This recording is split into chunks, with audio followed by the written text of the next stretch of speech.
یہ بات ہے قرآن کی. یہ کوئی قرآن نہیں ہے، یہ محمد کا گڑا ہوا کلام ہے، جھوٹا کلام. ہماری ہر ترکیب ناکام ہو گئی. عرب کی ہر تلوار خریدی، ہر سردار کو خاموش کیا، پیسہ پانی کی طرح بہایا، لیکن جنگ خندق نے سب کچھ برباد کر دیا. آپ فکر نہ کیجیے، اس بار محمد کے جسم پر نہیں بلکہ آپ کی روح پر وار کیا جائے گا.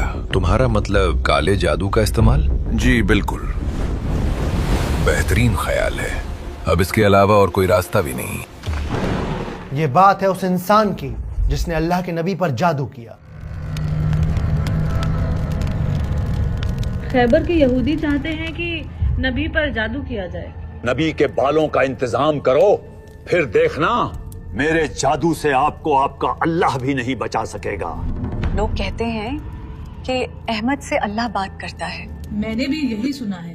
اچھا ہے، آپ کے اللہ کو بھی پتا چل جائے گا کہ میں وہ بلا ہوں جس کی پھونک انسان کو راکھ میں بدل دیتی ہے. یہ بات ہے اس سوال کی جو آج بھی ہمارے بیچ زندہ ہے. اگر ہم یہ قرآن کسی پہاڑ پر نازل کرتے تو تم اس کو دیکھتے کہ اللہ کے خوف سے دبا اور پھٹا جاتا ہے. یہ لاجک سمجھ نہیں آتا. جب اللہ کے نبی نے قرآن کا وہ بوجھ اٹھا لیا جو پہاڑ توڑ دیتا، پھر آپ پر جادو کیسے ہو سکتا ہے؟ قرآن روح کی طاقت ہے اور جادو جسم کا امتحان. میرے بھائی، قرآن کی گہرائی میں اترے گا تو جواب مل جائے گا. یہ بات ہے صبح کے رب کی. یہ بات ہے سورہ فلق کی. قل اعوذ برب الفلق. سورہ اخلاص یعنی قل هو اللہ احد اگر اللہ کی پہچان ہے تو سورہ فلق اوور تھنکنگ اور انزائٹی کا علاج ہے. ہم کب تک رینٹ پر رہیں سال گے؟ پروموشن مشکل لگ رہا ہے. بیٹا، اسپتال کا بل بھی ہم بھرنا کب ہے. تک رینٹ پر رہیں گے؟ مہینہ یوں ہی آ جاتا ہے. اسپتال کا بل بھی بچپن سے 55 تک ہم سب نے اس سورت کو نہ جانے کتنی بار پڑھا ہے، لیکن افسوس ہم میں سے بہت تھوڑے ہیں جنہوں نے اسے سمجھا ہے. کیا ہے سورہ فلق کے نازل ہونے کے پیچھے کا واقعہ، اور یہ سورہ ہمیں ایسا کون سا لٹمس ٹیسٹ سکھاتی ہے جس سے ہم بڑی آسانی سے پتہ کر سکتے ہیں کہ کہیں جانے انجانے ہم اللہ کے بتائے راستے کی جگہ شیطان کے راستے پر تو نہیں، اور کس طرح اللہ سبحانہ و تعالیٰ کی پروٹیکشن ہونے کے باوجود بھی نبی پاک صلی اللہ علیہ وآلہ وسلم کے اوپر کالے جادو نے اپنا اثر دکھا دیا. اور سب سے زیادہ امپورٹنٹ، 1400 سال پرانی اس سورت کا کیا کام ہے آج ہماری زندگی میں؟ ان سب سوالوں کے جواب جانیں گے اس ویڈیو میں. قل اعوذ برب الفلق من شر ما خلق ومن شر غاسق اذا وقب. اسکالرز کہتے ہیں کہ سورہ فلق مکہ کے اس دور میں نازل ہوئی جب آپ صلی اللہ علیہ وآلہ وسلم نے سورہ کافرون کو پڑھ کر مکہ کے مشرکوں کو، مکہ کے سرداروں کو صاف بتا دیا کہ اب کوئی ڈیل، اب کوئی سودے بازی نہیں ہوگی. کہہ دو کہ اے کافرو، تمہارے لیے تمہارا رستہ، میرے لیے میرا رستہ.